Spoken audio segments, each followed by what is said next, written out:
जय हिंद साथियों। 25 दिसंबर एक ऐसे महान शख्सियत का जन्म दिवस है जिनका नाम था पंडित मदन मोहन मालवीय। 25 दिसंबर 1861 को इलाहाबाद में जन्मे पंडित मदन मोहन मालवीय महान राष्ट्रभक्त, शिक्षाविद और एक ऐसे समाज सुधारक थे जिन्होंने भारत को महान बनाने के लिए, भारत को आगे बढ़ाने के लिए बहुत ज़्यादा योगदान अपना दिया। पंडित मदन मोहन मालवीय की अगर मैं कुछ उपलब्धियों की बात करूं तो सबसे बड़ी जो उपलब्धि उनकी थी वो जो हिंदू विश्वविद्यालय, जो बनारस हिंदू विश्वविद्यालय जो आज बना हुआ है बनारस में, वो पंडित मदन मोहन मालवीय की देन है। और आज एशिया का सबसे बड़ा और पूरे विश्व का तीसरा सबसे बड़ा विश्वविद्यालय बनारस हिंदू विश्वविद्यालय है। अगर मैं पंडित मदन मोहन मालवीय के कार्यों की बात करूं तो उनका जो कार्य क्षेत्र है वो इतना बड़ा था कि उसको एक्सप्लेन करना इतना आसान नहीं है। लेकिन फिर भी अगर मैं उनकी बात करूं तो स्वतंत्रता सेनानी वो देश के लिए रहे और 4 बार जेल गए। अगर उनके राजनीतिक सफर की बात की जाए तो कांग्रेस के 4 बार वो अध्यक्ष रहे और उस समय के शीर्ष नेताओं में उनकी गिनती होती थी। और अगर समाज सुधारक के तौर पर उनकी बात करी जाए तो दलितों के खिलाफ जो आवाज उठाई, जो सबसे पहले दलितों को समानता का अधिकार दिलाने के लिए जो बात उठाई, वो पंडित मदन मोहन मालवीय थे। और अगर उनके जो कार्य है, उनके कार्य हमेशा इस राष्ट्र को आगे बढ़ाने के लिए रहे और हमेशा पंडित मदन मोहन मालवीय ने अपना पूरा जीवन इस राष्ट्र को समर्पित किया, इन युवाओं को समर्पित किया। आज हम यहाँ पर जो शिक्षा की बात करते हैं, ये पहला शिक्षा का जो वातावरण था, जो शिक्षा की महत्वता को समझने वाला व्यक्ति था, वो पंडित मदन मोहन मालवीय थे। अगर देश की शिक्षा व्यवस्था की बात करी जाए तो देश की शिक्षा व्यवस्था में पहला इंजीनियरिंग कॉलेज, इस देश का पहला इंजीनियरिंग कॉलेज बनारस हिंदू विश्वविद्यालय में खुला और इलेक्ट्रिकल और मैकेनिकल से देश में पहली बार जो इंजीनियरिंग थी वो बीएचयू के माध्यम से कराई गई और जिसके संस्थापक पंडित मदन मोहन मालवीय थे। तो आज ऐसे महापुरुष का जन्म दिवस है जिसने इस राष्ट्र को आगे बढ़ाने के लिए अपना जीवन समर्पित कर दिया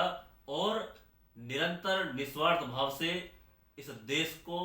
सिर्फ आगे बढ़ाने के लिए काम करते रहे। तो आज उनकी जयंती पर मैं उनको नमन करता हूं और साथ ही इस देश के युवाओं को एक संदेश देना चाहता हूं कि साथियों, हमारा जो इतिहास है वो बहुत ही गौरवशाली रहा है। हमारे जो महापुरुष हैं उन्होंने बहुत ही संघर्ष किया है और बहुत ही महान कार्य किए हैं। और हम आज जिस वातावरण में रह रहे हैं, उस माहौल को बनाने के लिए, उस वातावरण को बनाने के लिए बहुत कुर्बानियां दी गई हैं, बहुत मेहनत की गई है। इसलिए उसकी महत्वता को समझें और जिस प्रकार हमारे महापुरुषों ने सही मार्ग पर चलते हुए इस देश को आगे बढ़ाने में अपना योगदान दिया, उनसे सीख लेकर हमें भी आगे बढ़ना चाहिए।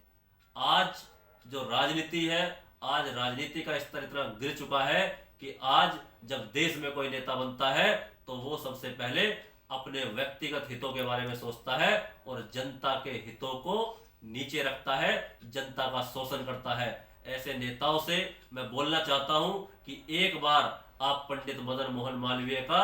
चरित्र जरूर पढ़ें, एक बार आप पंडित मदन मोहन मालवीय का जीवन परिचय जरूर पढ़ें, तो आपको राजनीति की असल डेफिनेशन, असल परिभाषा समझ में आएगी कि जो व्यक्ति उस समय पर 4 बार कांग्रेस का अध्यक्ष रहा हो, उसके बाद भी जो ईर्ष्या थी और जो घमंड था 1% भी उनके अंदर नहीं था। सिर्फ और सिर्फ देश के हित के लिए उन्होंने काम करे और अपना पूरा जीवन राष्ट्र को दे दिया। तो राजनीति अगर करनी है तो पंडित मदन मोहन मालवीय जैसे चरित्र से हमें सीखना चाहिए। आज जो लोग संघर्ष की बात करते हैं तो स्वतंत्रता सेनानी वो रहे और जो उस समय के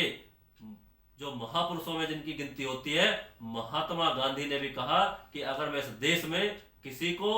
सबसे बड़ा राष्ट्रभक्त मानता हूं तो वो पंडित मदन मोहन मालवीय है, और उनको महामना की उपाधि से संबोधित भी किया, जो कि पूरे विश्व में और भारत के इतिहास में केवल उनके महान कार्यों को देखते हुए उन्हें महामना की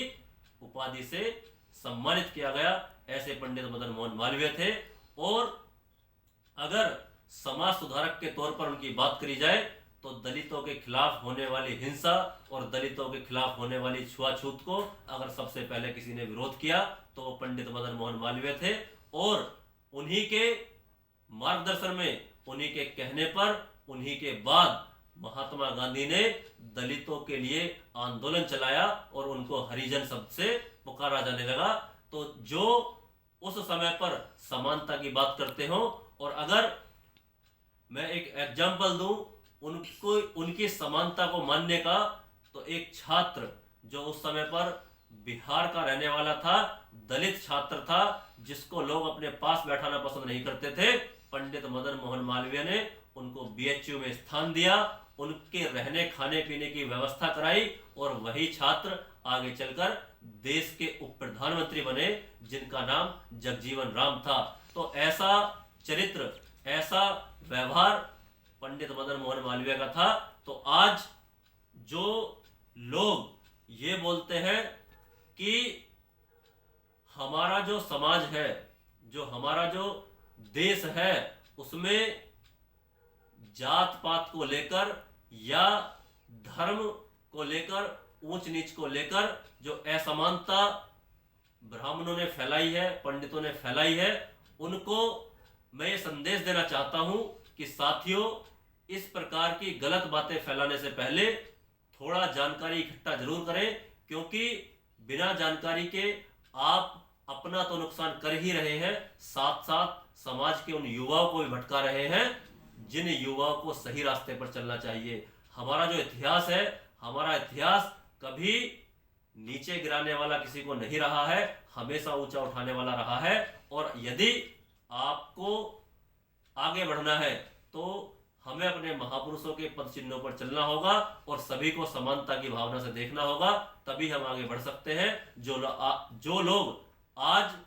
ऊंच नीच और धर्म जाति की राजनीति को बढ़ावा देते हैं, उनको पंडित मदन मोहन मालवीय से एक बार सीख जरूर लेनी चाहिए। और आज उनकी जयंती है, उनको मैं फिर से एक बार नमन करता हूं और युवाओं से अनुरोध करता हूं कि अपने महापुरुषों के पद चिन्हों पर चलकर इस देश को विश्व गुरु हमें बनाना है, और इस छुआछूत और ऊंच नीच की बीमारी से बचकर हमेशा अपनी जो ऊर्जा है उसको इस देश को आगे बढ़ाने में लगाना है। क्योंकि जब इस देश का युवा जागेगा तभी ये देश जागेगा और तभी ये देश विश्व गुरु बनेगा। आज जो लोग हमें भ्रम में डालकर हमारी ऊर्जा को नष्ट कर रहे हैं, हमें बर्बाद कर रहे हैं, उनसे सावधान होकर हमें अपने गौरवशाली इतिहास को और हमें अपने महापुरुषों को समझना होगा और इस देश को विश्व गुरु बनाना होगा। इन्हीं शब्दों के साथ मैं अपनी बात को विराम देता हूं। जय हिंद, जय भारत।